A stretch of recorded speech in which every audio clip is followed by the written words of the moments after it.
think we'll answer a lot of the questions. I think we'll get Mars. I think we'll figure out DNA codes. I think we'll figure out a lot of stuff about life. But I don't think we'll ever be able to answer about death. And I think it'll always be that way. I think that will be the one bit of knowledge that will be denied to us, the living.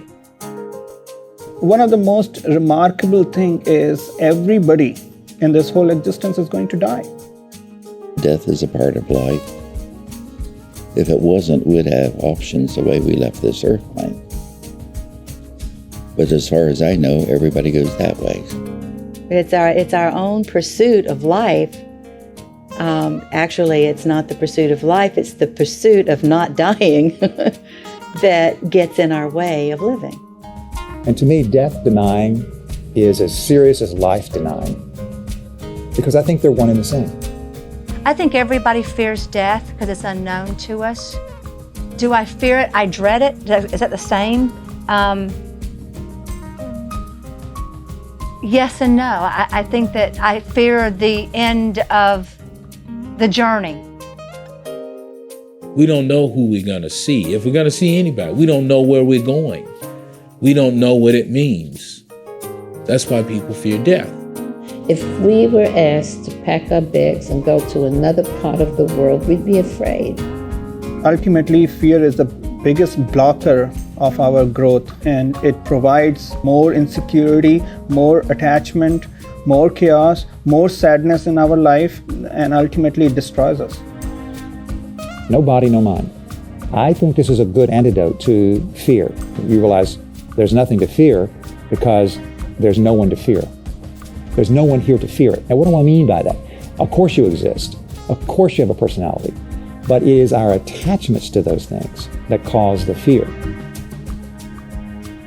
When you look at nature and see birds and animals dying, we think of that as such tragedy here. And yet it's a part of life. You welcome death into your life by knowing you take one step, death takes another, and you welcome the echo of death's feet. So when death does come to collect, you're not afraid. As one culture says, this is the time in which you're going to be married. Death is marriage. And what are you marrying? Well, you're marrying the source. You're marrying the mysterious one, if you want. There's different names. We call it God. We call it Brahman. We call it Allah, Yahweh, whatever you want to call it.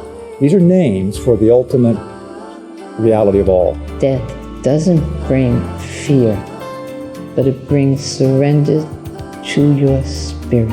Death is just like stepping over another threshold. It's just going back to what we originally were. It's what we are. Death is not an ending, really. I think birth is probably the ending, and death is probably a beginning. My prayer for people would be to really work on conquering their fear of death and changing their concept of death. That would be the biggest message, because I believe most of the mistakes that we make, most of our fears are based on the fear of death. You know, the most interesting part is we do not recognize even that fear that is within us. Everything we do is a survival for life. And the very fight to survive for life is what cuts our life short. There's an old called Idols of the King. A certain phrase in there says, death, a necessary end, when it will come, when it will come. And that's so true. So why sit and worry about it? You'll deal with anything. It's just the mind takes over all the time. Today, it could be my last day. This moment could be my last moment. How do I want to spend my last moment and my last day in life? Can you step outside of yourself for just a moment and realize that there's a lot of reality going on at this time, but you happen to be focused on this one tiny piece, and you're making a judgment about how it's going to turn out? I mean, everything is two-sided. If there is a day, there's a night. If you're happy, you gotta be sad. You are born, so you will die. And if you live, you gotta die. It's all a balance. Everything has its own color. What I want to say, anyway. But to put all these colors together is magnificent.